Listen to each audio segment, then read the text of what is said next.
اللہ وحدہ لا شریک نے آپ اور میں صبح سے شام تک چغلی کرتے ہیں، غیبت کرتے ہیں، بندے کے ساتھ حسد کرتے ہیں، جھوٹ بولتے ہیں، دوسرے کا حق کھاتے ہیں، ساری بیماریاں ہمارے اندر پائی جاتی ہیں۔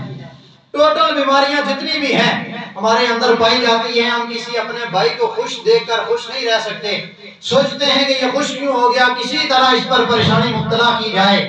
ہم کسی کا عروج دیکھ کر خوشی محسوس نہیں کر سکتے، یہ عروج پر کیوں چلا گیا، میں رہ گیا، کسی طرح اسے گراؤ۔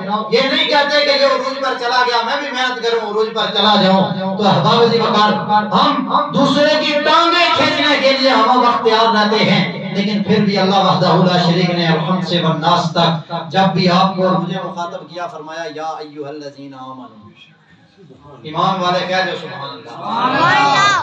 اللہ اکبر اللہ اکبر۔ سرور انبیاء صلی اللہ علیہ وآلہ وسلم کے غلاموں، رب کائنات نے ہمارے گناہوں کو نہیں دیکھا، ہمارے ابو کو نہیں دیکھا، کائنات عالم کے رب نے یہ نہیں دیکھا صبح سے شام تک جھوٹ بولتا ہے، رب کائنات نے یہ نہیں دیکھا حسد کرتا ہے، کائنات عالم کے رب نے یہ نہیں دیکھا کہ میرا بندہ صبح سے شام تک گناہ کرتا ہے، میری نافرمانی کرتا ہے، ایک سال کے بعد میں اس کے پاس ماہ رمضان کا مہینہ بھیجتا ہوں، پھر بھی میرا بندہ روزے نہیں رکھتا، پھر بھی میرا بندہ چھپ چھپ کر کھاتا پیتا رہتا ہے، میرا رب تو دیکھ رہا ہے، میرا بندہ میرے رمضان کا ادب نہیں کرتا، میرا بندہ دن میں 5 مرتبہ میرے گھر سے صدا آتی ہے حی علی الصلاۃ حی علی الفلاح، کبھی میرے گھر کی طرف نہیں گیا، میرے بندے نے کبھی توجہ نہیں دی کہ میرا رب مجھے پکار رہا ہے، میرے بندے نے کبھی توجہ نہیں دی کہ کائنات عالم کے رب کے گھر سے صدا آ رہی ہے، بندے آ جا کامیابی کی طرف، اے بندے آ جا تمہاری کامیابی یہاں پر ہے، کبھی میرا بندہ میری طرف نہیں آیا، گناہ کر رہا ہے، روز بہ روز گناہ کی دلدل میں پھنسا چلا جا رہا ہے، روز بہ روز مجھ سے دوریاں اختیار کر رہا ہے، روز بہ روز میری نافرمانیاں کر رہا ہے، روز بہ روز مجھ سے دور ہو رہا ہے، نماز نہیں پڑھتا، روزہ نہیں رکھتا، میرا بندہ حج کے لیے نہیں جاتا، سال بعد زکوٰۃ دینی ہوتی ہے، اپنے مال سے زکوٰۃ نہیں دیتا، پھر تو دہانوں سے پیسے نکلوا کر پاس رکھ لیتا ہے، کہیں دہانوں اور بکروں والے زکوٰۃ نہ کاٹ لے، میرا بندہ زکوٰۃ دے کر اپنا مال پاک نہیں کرتا، سال بعد روزے اس کے پاس بھیجتا ہوں، اس کے جسم کی زکوٰۃ ہے، اگر یہ روزے رکھے اس کا جسم پاک ہو جاتا ہے، یہ روزے نہیں رکھتا میری نافرمانی کرتا ہے، اگر روزہ رکھ بھی لے تو یہ اپنی آنکھ کی حیا نہیں کرتا، بازار میں کھڑا لوگوں کی بیٹیوں بیویوں کو دیکھتا ہے، یہ اپنی آنکھ سے شرم حیا کا پیکر نہیں بنتا، صرف زبان کا اس نے روزہ رکھا ہے، زبان تو بند کی ہے، کھاتا پیتا نہیں ہے، لیکن افسوس یہ ہے کہ میرا یہ بندہ اپنی زبان کو لگام نہیں دیتا، اس کی زبان سے جو الفاظ نکلتے ہیں وہ روزہ رکھ کر نکلنے نہیں چاہیے، اس کی آنکھ جو دیکھتی ہے وہ روزہ رکھ کر دیکھنا نہیں چاہیے، اس کی آنکھ جھکی ہونی چاہیے، کسی کی ماں بیٹی پر نہیں پڑنی چاہیے۔ احباب ذی وقار، پھر بھی وہ کائنات عالم کا رب آپ کو اور مجھے اپنی بارگاہ سے دھتکارتا نہیں ہے، جب اس نے مخاطب کیا اس نے یہ نہیں دیکھا میرا بندہ گناہگار ہے، اس نے یہ نہیں دیکھا میرا بندہ نماز نہیں پڑھتا، اس نے یہ نہیں دیکھا میرا بندہ رمضان کا ادب نہیں کرتا، اس نے یہ نہیں دیکھا میرا بندہ میری بارگاہ میں نہیں آتا، بلکہ جب کائنات عالم کے رب نے اپنے بندے کو مخاطب کیا، کائنات عالم کے رب نے الحم سے والناس تک اس مقام پر بھی اپنے محبوب کے امتی کو مخاطب کیا، رب کائنات نے ارشاد فرمایا یا ایھا الذین آمنوا، سبحان اللہ، جس مقام پر بھی مخاطب کیا، رب نے یہ نہیں دیکھا جھوٹ بولتا ہے، رب نے یہ نہیں دیکھا غیبت کرتا ہے، چغلی کرتا ہے، صبح سے شام تک اس کا کوئی اعمال اچھا نہیں، لیکن پھر بھی رب نے جب مخاطب کیا فرمایا یا ایھا الذین آمنوا، ہے ایمان والو، کتب علیکم الصیام، تم پر روزے فرض کیے گئے جس طرح تم سے پہلے امتوں پر فرض کیے گئے، جی تم پر روزے فرض کیے گئے جس طرح تم سے پہلے امتوں پر فرض کیے گئے تھے، کتب علیکم الصیام کما کتب علی الذین من قبلکم، تم روزے رکھو، ماہ صیام کا ادب کرو، اے رب کائنات روزے رکھیں گے، رمضان کا ادب بھی کریں گے، نماز بھی پڑھیں گے، قرآن کی تلاوت بھی کریں گے، ہے تو بندہ نا لالچی ہے، دنیا کے معاملات میں بھی لالچ رکھتا ہے، پھر عرض کی مولا نماز پڑھیں گے، روزہ بھی رکھیں گے، زکوٰۃ بھی دیں گے، کوشش کریں گے، مال و دولت ہوا حج بھی کریں گے، تیری بارگاہ میں جھکنے بھی آئیں گے، نماز تراویح بھی پڑھیں گے، لیکن ربا سوال یہ ہے کہ یہ سب کچھ کرنے کے بعد تو ہمیں کیا دے گا؟ یہ سب کچھ کرنے کے بعد اس لعلکم تتقون پر میں آ چکا ہوں، جو بات میں آپ سے کر رہا تھا۔ اے ربا یہ سب کچھ ہم کریں گے، روزے رکھیں گے، زکوٰۃ دیں گے، حج کریں گے، ربا نماز پڑھیں گے، تراویح پڑھیں گے، قرآن کی تلاوت کریں گے، ماہ شام کا ادب کریں گے، صبح سحری ٹائم اٹھیں گے، مولا تہجد کی نماز ادا کریں گے، پھر سحری کریں گے، سحری کے بعد نماز فجر پڑھیں گے، پھر تیری کلام کی تلاوت کریں گے، سارے کام ہم کریں گے۔ لیکن مولا ہمارا سوال یہ ہے کہ یہ سارے کام کرنے کے بعد تو ہمیں کیا دے گا؟ تو ہمیں کیا دے گا؟ کائنات عالم کے رب نے فرمایا یا ایھا الذین آمنوا کتب علیکم الصیام کما کتب علی الذین من قبلکم لعلکم تتقون، کیونکہ اس نے خود تخلیق کیا تھا نا، اسے پتا تھا میرا بندہ لالچی ہے، اس نے خود بنایا تھا، اسے پتا تھا میرے بندے کا انداز زندگی یہ ہے، وہ خالق ہے، ہم مخلوق ہیں، ہم جو کرتے ہیں جہاں کرتے ہیں وہ دیکھ رہا ہوتا ہے، ہم جو کرتے ہیں وہ اسے دیکھ رہا ہوتا ہے کہ میرا بندہ کیا کر رہا ہے۔ پھر اس نے سوال کر دیا مولا تو ہمیں اس کے بعد کیا دے گا؟ اس نے فرمایا لعلکم تتقون، پھر تم متقی بن جاؤ گے۔ جب یہ سب کام کرو گے پھر تم کیا بن جاؤ گے؟ متقی بن جاؤ گے، جب یہ ساری چیزیں تمہارے اندر پائی جائیں گی۔ لیکن ان چیزوں کے پائے جانے کے لیے یہ ضروری ہے کہ جب تم نماز پڑھو تو اس میں رضا خدا کی ہونی چاہیے۔ یہ تمہارا نظریہ نہیں ہونا چاہیے کہ بازار سے اتر کر مسجد کی طرف دن میں 5 مرتبہ جا رہا ہوں، دیکھنے والے لوگ کہیں کہ فلاں بندہ بڑا نمازی ہے۔ یہ نظریہ تمہارا نہیں ہونا چاہیے۔ نظریہ یہ ہونا چاہیے کہ رضا خدا کی کے لیے جا رہا ہوں، اللہ کی عبادت کرنے جا رہا ہوں، اس کی بارگاہ میں جھکنے جا رہا ہوں، اس مالک کی کریمی ہے، وہ مالک غفور الرحیم ہے، میرا اپنی بارگاہ میں کھڑا ہونا، رکوع کرنا، سجدہ کرنا، جھکنا، میرا روزہ رکھنا، صبح اٹھ کر سحری کرنا، تہجد پڑھنا، نماز فجر پڑھنا، قرآن کی تلاوت کرنا، میرا ہر عمل وہ پاک پروردگار عالم ہے، اس کی رضا کے لیے کر رہا ہوں، وہ اپنی بارگاہ میں قبول فرمائے۔ آمین۔ بندے کی نیت یہ ہونی چاہیے، کیونکہ انما الاعمال بالنیات، اعمال کا دار و مدار نیت پر ہوتا ہے۔ اگر نیت یہ ہو کہ کوئی بندہ دیکھ کر یہ کہے گا کہ یہ نمازی ہے، کوئی بندہ دیکھ کر یہ کہے گا کہ یہ حاجی ہے، تو اس طرح بڑے لوگوں کو شہرت ملی، لیکن وہ لوگ رسوا ہو گئے، ذلیل ہو گئے۔ نیت خدا کی رضا کی ہونی چاہیے۔ پھر کائنات عالم کے رب نے فرمایا پھر میں تمہیں انعام یہ دوں گا کہ لعلکم تتقون، تم متقی بن جاؤ گے۔ یا اللہ متقی تو بن جائیں گے، لیکن اس کی ڈیفینیشن ہمیں پتہ نہیں ہے، اس کا مطلب پتہ نہیں ہے، اس کا مفہوم پتہ نہیں ہے۔ ہم تو بالکل نالائق سے، ہم تو بالکل ان پڑھ سے بندے ہیں۔ مولا جو تو جانتا ہے، تیرا محبوب جانتا ہے، وہ ہم تو نہیں جانتے۔ ربا ہمیں ذرا یہ بھی سمجھا دے کہ یہ لعلکم تتقون لوگ ہوتے کون ہیں؟ کہہ دو سبحان اللہ۔ یہ لعلکم تتقون لوگ ہوتے کون ہیں؟ تو رب کائنات نے فرمایا الا ان اولیاء اللہ لا خوف علیہم ولا هم یحزنون۔ جب تم متقی بن جاؤ تو پھر تمہیں مقام یہ ملے گا کہ تم مقام ولایت پر پہنچ جاؤ گے۔ جب تم متقی بن گئے تو پھر مقام یہ ہوگا کہ مقام ولایت پر پہنچ گئے۔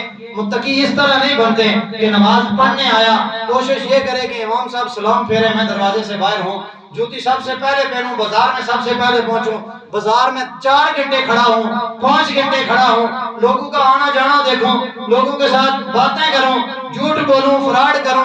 تو احباب عزیز وقار اس طرح بندہ متقی نہیں بنتا۔ متقی تب بنتا ہے جب اس کی بارگاہ میں سر رکھے۔ 3 رمضان المبارک یوم شہادت سیدنا فاطمہ الزہرا سرکار کی پیاری بیٹی، سرکار نے آ کر بیٹیوں کی عزت اور تعظیم بتائی۔ آپ فرماتی ہیں آپ سر سجدے میں رکھتی، عشاء کی نماز پڑھ کے رب کی بارگاہ میں سر سجدے میں رکھتی، فجر ہو جاتی، آپ کا سجدہ مکمل نہ ہوتا۔ کسی نے سوال کیا فاطمہ اتنا لمبا سجدہ کیوں کرتی ہو؟ آپ کہتی ہیں سجدہ میں لمبا نہیں کرتی، بلکہ رب کی رات ہی اتنی چھوٹی ہے، میں تو سجدہ کرتی ہی ہوں تو ختم ہو جاتی ہے۔ میں تو چاہتی ہوں کہ ازل سے لے کر ابد تک رب ایک رات بنا دے جس میں عرب کی بارگاہ میں سر جھکاؤں، نہ سحر ہو، نہ سورج طلوع ہو، نہ فجر کی اذان ہو، نہ فاطمہ کا سر سجدے سے اٹھے۔ یہ عورت ہے، سرکار کی بیٹی ہے، سرکار کی لاڈلی لختے جگر ہے۔ اس کا مقام یہ ہے کہ کملی والے آقا نے فرمایا جب یہ محشر کے میدان میں آئے گی، مقام یہ ہوگا غیب سے صدا لگے گی کہ تمام عالم اپنی نگاہوں کو جھکا دے۔ محشر کے میدان میں صدا لگے گی کہ جتنی مخلوق یہاں ہے اپنی نگاہوں کو جھکا لے. سوال ہوگا مولا کون آ رہا ہے؟ غیب سے آواز آئے گی کہ میرے پیارے محبوب کی بیٹی فاطمہ الزہرا تشریف لا رہی ہے. یہ بیٹیوں کی عزت ہے. یہ عزت نہیں ہے کہ سر پر دوپٹہ نہ ہو بازار میں گھوم رہی ہو. یہ عزت نہیں ہے بدن پر کپڑے آدھے پہنے ہو. حضرت سیدنا خدیجہ الکبریٰ فاطمہ الزہرا آپ کے پاس گئی. خدیجہ الکبریٰ وہ عورت ہیں کہ مکے میں سردار رہی. آپ اتنی مال و دولت آپ کے پاس تھا. سرکار سے جب شادی ہوئی آپ کی عمر 40 برس تھی, حضور کی عمر 25 برس تھی. شادی کے بعد سرکار نے ایک ہی رات میں سیدنا خدیجہ الکبریٰ کا سارا مال غریبوں میں بانٹ دیا. خدیجہ نے اعتراض نہیں کیا کہ کملی والے 40 سال کی محنت ہے, اتنی محنت کر کے یہ مال جمع کیا تھا, یہ مال بنایا تھا, اب تم نے ایک رات میں سارا تقسیم کر دیا. اعتراض نہیں کیا کیونکہ سیدنا خدیجہ کو بھی پتا تھا کہ یہ وہ نبی ہے جسے رب نے رحمتوں کا تاج پہنا کر بھیجا ہے. مکے میں ایک شادی شروع ہوئی. سیدنا خدیجہ الکبریٰ کو بھی دعوت ملی. فاطمہ الزہرا خدیجہ کے پاس جاتی ہیں, اماں جان فلاں شخص کی شادی ہے, فلاں عورت کی شادی ہے, آپ جائیں گی. سیدنا خدیجہ الکبریٰ اب بیٹی کی عزت میں آپ کو بتا رہا ہوں. سیدنا خدیجہ نے کہا فاطمہ ہم شادی پر نہیں جاتے کیونکہ کچھ وقت پہلے میں مکے کی سردار تھی اور آج پوزیشن یہ ہے کہ میرے بدن پر جو کپڑے ہیں ان پر 70 پیوند لگے ہوئے ہیں.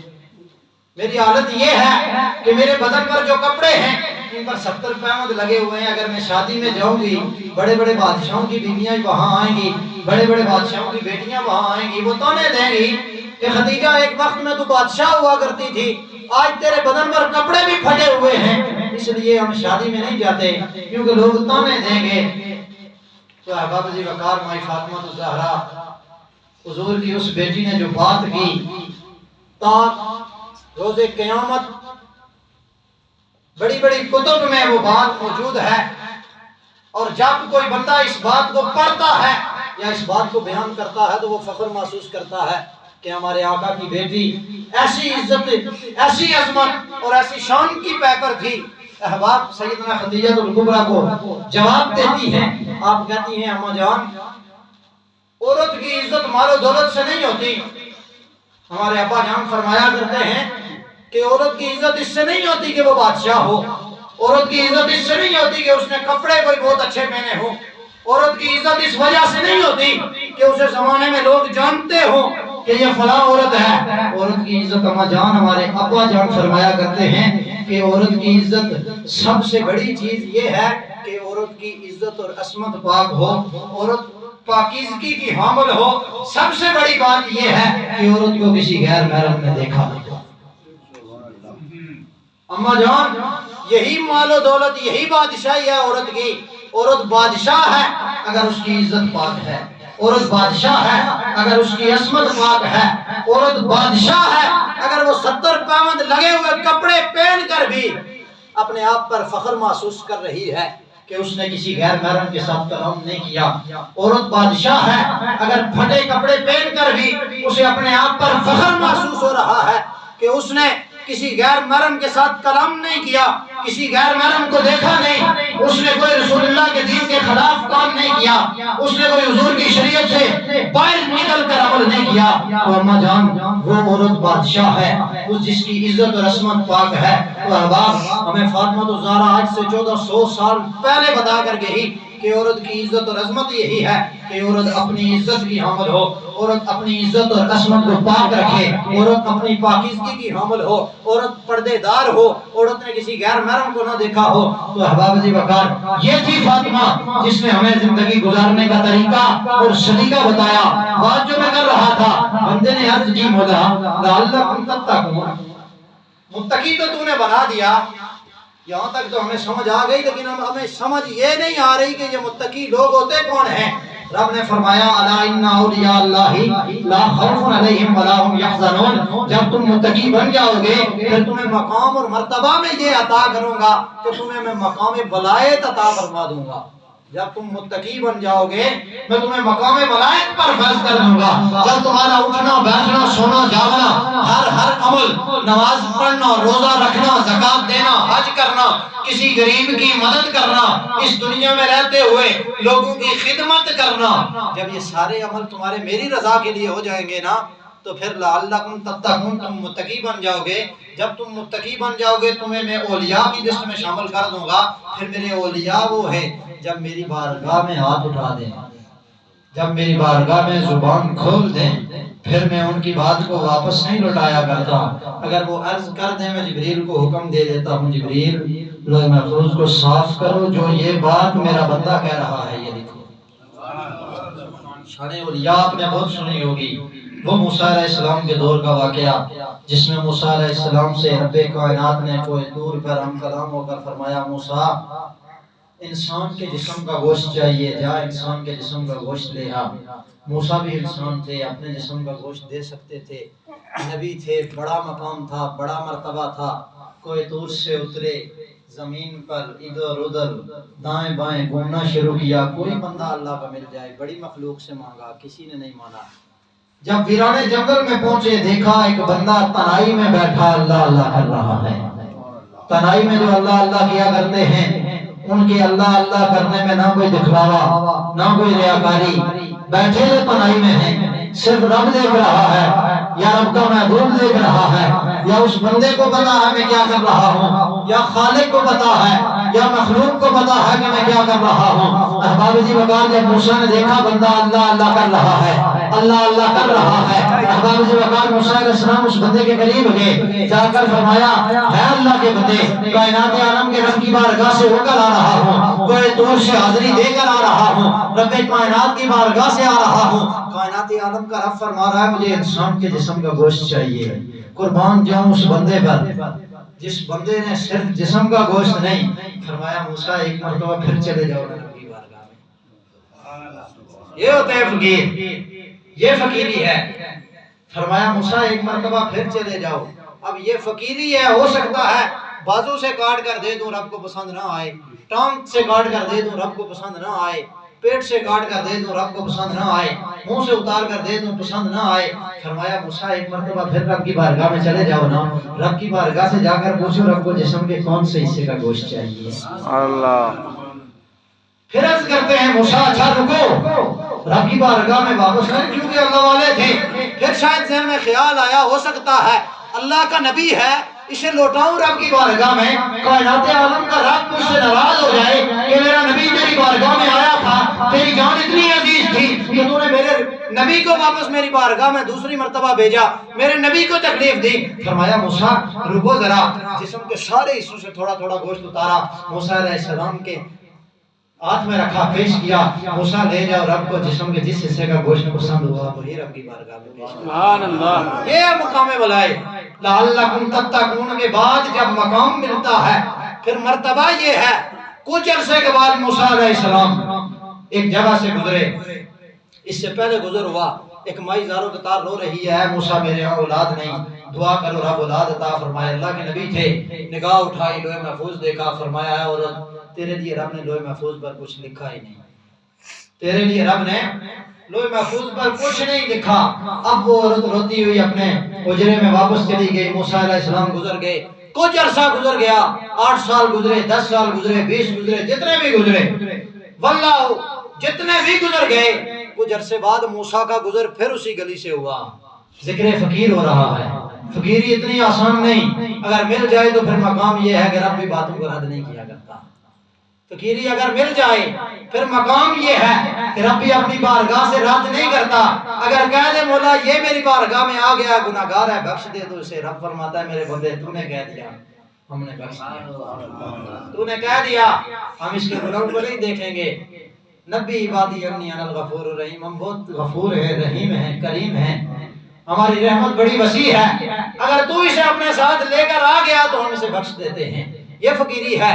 موسیٰ علیہ السلام کا گزر ہوا، دیکھتے ہیں اسی گھر سے بچوں کے رونے کی آواز آ رہی ہے. کہہ دو سبحان اللہ۔ اللہ اکبر صلی اللہ انبیاء صلی اللہ علیہ وآلہ وسلم کے غلاموں، سیدنا موسیٰ کلیم اللہ جب اس کے دل سے گزرے، بچوں کے رونے کی آواز اس گھر سے آئی، دروازے پر دستک دی، مائی باہر آئی، سوال کیا مائی کچھ عرصہ پہلے میں یہاں سے گزرا، تیرے ہاں اولاد نہیں تھی، تو سوال لے کر میری بارگاہ میں آئی تھی، اے موسیٰ رب کائنات کی بارگاہ میں عرض کرو نا مولا مجھے اولاد عطا فرمائے۔ میں نے لوح محفوظ پر دیکھا تیرے لیے رب کائنات نے کچھ نہیں لکھا تھا، ہے عورت پتا نہ رب نے تجھے اولاد کیسے عطا کی۔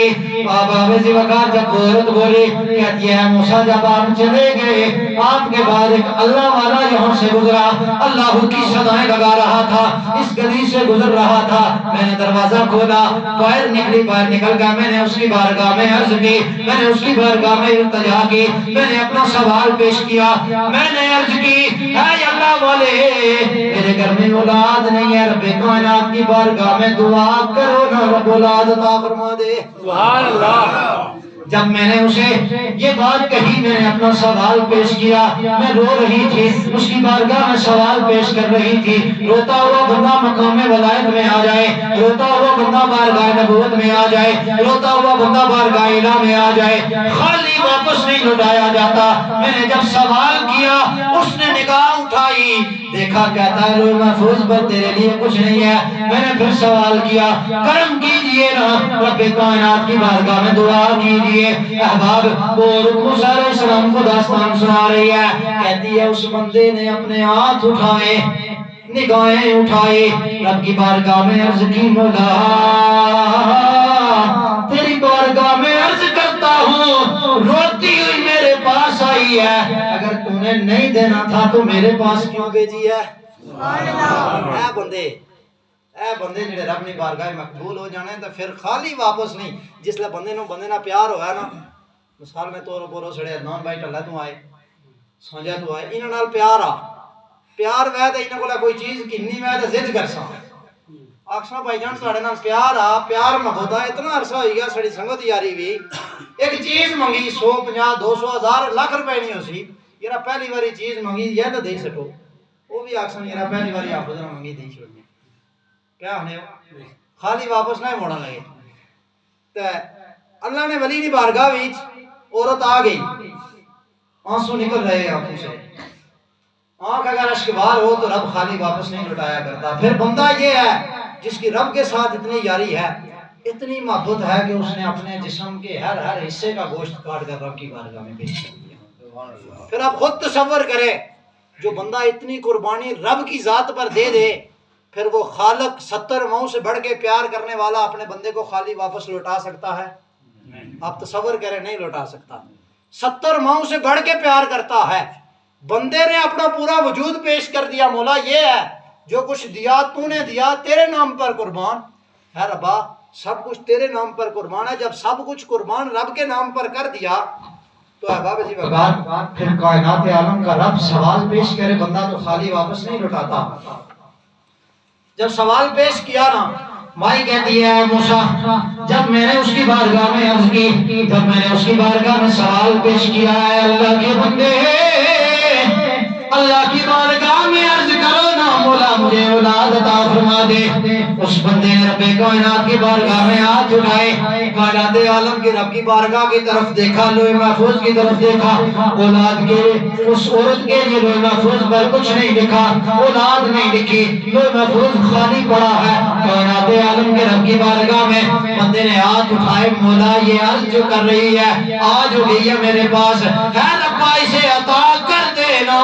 کائنات عالم کا رب فرماتا ہے جب وہ بندہ میری بارگاہ میں آ گیا، موسیٰ علیہ السلام رب کی بارگاہ میں عرض کرتے ہیں ربا پہلے تو اس کے پاس نہیں تھی اب کیسے آ گئی؟ اے موسیٰ ذرا تصور تو کرنا، تو بھی انسان تھا وہ بھی انسان تھا، تو نبی تھا وہ ولی تھا، تو نبی تھا وہ تیرا امتی تھا۔ اے موسیٰ تو نبی تھا، کوئی دور پر آتا تھا مجھ سے ہم کلام ہوتا تھا، وہ زمین پر بیٹھا ہوا میرا نام جپا کرتا تھا۔ اے موسیٰ تو اپنے جسم سے بھی تو کاٹ کر گوشت دے سکتا تھا۔ اب موسیٰ رب کی بارگاہ میں بڑے پیارے کلیم ہے نا، رب کی بارگاہ میں عرض کر رہے مولا جب میں نے دیکھا نہیں تھا پھر تو نے عطا کیسے کر دیا؟ جب میں نے دیکھا نہیں تھا پھر تو نے عطا کیسے کر دیا؟ اب موسیٰ بھی رب کی بارگاہ میں ضد کر رہے ہیں، ادھر موسیٰ کی ضد، ادھر ولی کی ضد، ادھر نبی کی ضد۔ فرمایا ربا جب میں نے دیکھا لوح محفوظ خالی تھا، اب اس کے وہاں اولاد ہے، تو نے عطا کیسے کر دی؟ رب نے فرمایا موسیٰ ٹھہر ذرا، موسیٰ ٹھہر ذرا، تجھے مقام بڑا اعلیٰ عطا فرمایا ہے، لیکن ٹھہر ذرا، تجھے میں اپنے اس بندے کا مقام دکھاتا ہوں۔ موسیٰ علیہ السلام حضرت خضر علیہ السلام کے ساتھ بھی سفر کرنے گئے تھے، وہ بھی واقعہ آپ نے سنا ہوگا۔ فرمایا موسیٰ رک ذرا، تجھے میں ایک اور بندے کی بھی شان بتاتا ہوں، تو نبی ہے، تیری شان وراء الورا، لیکن تیرے امتی کی شان اتنی وراء الورا ہے، تو جہاں سے میرے لوح محفوظ کو دیکھ کر گزر گیا، اسی مقام پر تیرا امتی ایک آیا جو آ کر ٹھہر گیا، جو آ کر ٹھہر گیا۔ میری بارگاہ میں عرض کرتا ہے مولا اگر تو نے دینا نہیں تھا تو پھر اسے میری بارگاہ میں کیوں بھیجا؟ کیونکہ تو کہتا ہے کہ میرے حکم کے بغیر پتہ نہیں ہلتا، اگر تو نہ چاہتا تو یہ میری بارگاہ میں نہ آتی، اگر یہ میرے پاس نہ آتی تو میں تیری بارگاہ میں ہاتھ نہ اٹھاتا، مولا میں تیری بارگاہ میں عرض نہ کرتا، اے ربا تو نے اسے میری بارگاہ میں کیوں بھیجا اگر لوح محفوظ پر لکھا ہی کچھ نہیں تھا؟ کائنات عالم کے رب نے فرمایا جبریل ذرا لوح محفوظ کو صاف کرو نا۔ فرمایا ربا اگر نہیں دینا تھا تو میری بارگاہ میں نہ بھیجتا، اب اگر بھیج دی ہے، اب اگر بھیج دی ہے تو مولا پھر یہ تیرا بندہ تیری بارگاہ میں ضد کر رہا ہے کہ اب اسے تو اولاد عطا فرما۔ کائنات عالم کے رب نے فرمایا جبریل ذرا لوح محفوظ صاف کرو، لکھو اس پر جو یہ کہہ رہا ہے، یہ نہیں کہا جو میں نے کہا وہ لکھو، فرمایا لکھو اس پر جو یہ کہہ رہا ہے، لکھو اس پر جو یہ کہہ رہا ہے۔ اب اس نے جو کہا جبرائیل نے لکھا، رب نے اس عورت کو عطا کیا۔ اب موسیٰ کو طور پر کھڑے، ربا عطا کیسے کیا؟ فرمایا موسیٰ تو کلیم ہے لیکن تو اس مقام سے گزر گیا، فرمایا موسیٰ تو بڑی عظمتوں والا ہے لیکن جب تو اس مقام پر